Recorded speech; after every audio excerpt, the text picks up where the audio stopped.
आज आप सबके सामने मुझे कहते हुए बड़ा आनंद हो रहा है कि महामुंबई का दूसरा airport Navi Mumbai international airport का उद्घाटन 8 तारीख को हमारे आदरणीय प्रधानमंत्री जी के हाथ से होगा।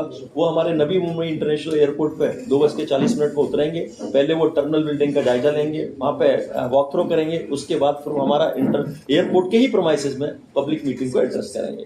यह एयरपोर्ट 1160 हेक्टेयर पर बना हुआ है, जिसमें कि 2 रनवे हैं, 4 टर्मिनल हैं।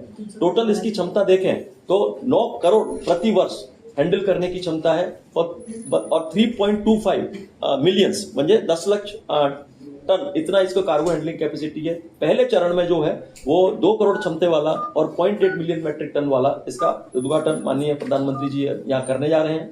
टर्मिनल 1 कंप्लीट होने के बाद हम टर्मिनल 2 का काम यहाँ पे शुरू करेंगे।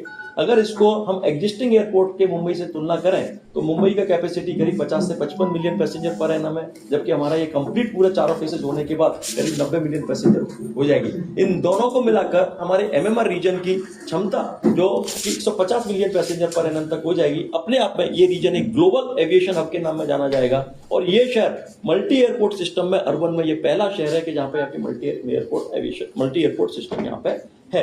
अगर मैं इस एयरपोर्ट के अगर यूएसपी की बारे में बात करूं, इसकी क्या विशेषता है, जैसे बताया इसमें 4 टर्मिनल हैं, चारों टर्मिनल एक दूसरे से जुड़े रहेंगे। अगर आपका प्लेन T4 से है, आप T1 पे भी चेक इन कर सकते हैं और T1 से T4 तक जाने के लिए आपको APM जिसे हम ऑटोमेटिक पीपल मूवर्स बोलते हैं, ट्रेन जैसी है जो कि ड्राइवरलेस है और ये भूमिगत होगी, अंडरग्राउंड होगी, तो T1 से T4 जा सकते हैं। आज की तारीख में अगर हम देश में देखें तो अगर जिस टर्मिनल से हमारी फ्लाइट है उसी टर्मिनल पे हमको जाना पड़ता है। अगर गलती से किसी टर्मिनल पे पहुंच गए तो उसको फिर वापस हमको उसी टर्मिनल पे आना पड़ता है, लेकिन वो यहाँ पे ऐसा नहीं होगा।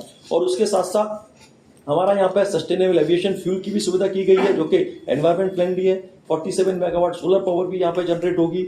और इसके साथ साथ अगर कनेक्टिविटी की बात करें, ये देश का एक ऐसा पहला एयरपोर्ट होगा जहाँ पे वाटर टैक्सी की सुविधा उपलब्ध होगी। हमारे एयरपोर्ट के पास में तारगत जो जेटी है वहां से अपन गेटवे ऑफ इंडिया जो कि वहाँ पर रेडियो क्लब की टैक्सी जेटी बन रही है, वहां तक डायरेक्ट पहुंचने की सुविधा होगी।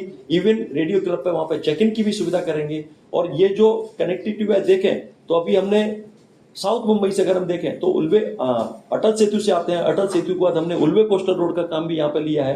तब तक उल्वे कोस्टल रोड का काम 1 मार्च अप्रैल तक पूरा हो जाएगा। तो मुझे लगता है कि साउथ मुंबई के आने वालों को भी एक चॉइस रहेगी कि आपको छत्रपति शिवाजी इंटरनेशनल एयरपोर्ट जाना है या फिर नवी मुंबई इंटरनेशनल एयरपोर्ट। इस तरह की यहाँ पे सुविधा है। कनेक्टिविटी के बारे में ऑलरेडी हमने आमरा मार्ग से हाफ किलोमीटर के माध्यम से डायरेक्ट कनेक्टिविटी की है। आगे दोनों एयरपोर्ट को जोड़ने वाली जो मेट्रो है उसका भी काम हम जल्दी भी शुरू करने वाले हैं। और ये वाली मेट्रो जिसको कि हम लाइन 8 और गोल्डन लाइन बोलते हैं, वो एग्जिस्टिंग मेट्रो जिसमें line 2B, line 7A, line 3, line 4, line 12, even Navi Mumbai की मेट्रो 1 इससे आपकी जुड़ी रहेगी। तो इस तरह के उसके साथ साथ थाने और नवी मुंबई इंटरनेशनल एयरपोर्ट का जो एलिवेटेड रोड है 26 किलोमीटर का, वो भी हमारा राज्य सरकार ने मान्य कर दिया। उसकी भी जल्दी से हम टेंडर निकाल के शुरुआत करेंगे। तो इसीलिए ये जो एयरपोर्ट है ये केवल एक एयरपोर्ट नहीं है, एक विकसित भारत का प्रतीक है और एक हमारे एरिया के लिए गेम चेंजर है। और आप देखें तो ये एयरपोर्ट केवल मुंबई और एमएमआर रीजन को ही कैटर नहीं करेगा, इवन पुणे और आजू के नासिक और आजू बाजू के रीजन को भी कैटर करेगा। एक ग्लोबल एविएशन हब होगा। जब एयरपोर्ट आता है, एयरपोर्ट के साथ साथ बहुत सारी चीजें आती है। अभी यहाँ एरो सिटी भी बनेगा, इंटरनेशनल कॉर्पोरेट पार्क भी बनेगा। हम एक इंटरनेशनल एजू सिटी भी ला रहे हैं जहाँ पर 10 फॉरेन यूनिवर्सिटियां एक साथ होंगी और मेडी सिटी भी ला रहे हैं। तो मुझे लगता है कि ये फास्टेस्ट ग्रोइंग सिटी है जहाँ पे सब डेवलपमेंट चल रहा है। इसकी वजह से इस एरिया का ही विकास नहीं, जीडीपी नहीं, जो एक माननीय प्रधानमंत्री जी का जो सपना है कि 5 ट्रिलियन इकोनॉमी का, जिसमें कि 1 ट्रिलियन इकोनॉमी का लक्ष्य महाराष्ट्र ने लिया है, उसमें से $300 बिलियन का जो एमएमआर रीजन ने लिया है, मुझे लग रहा है इसमें हम बहुत सार्थक होंगे।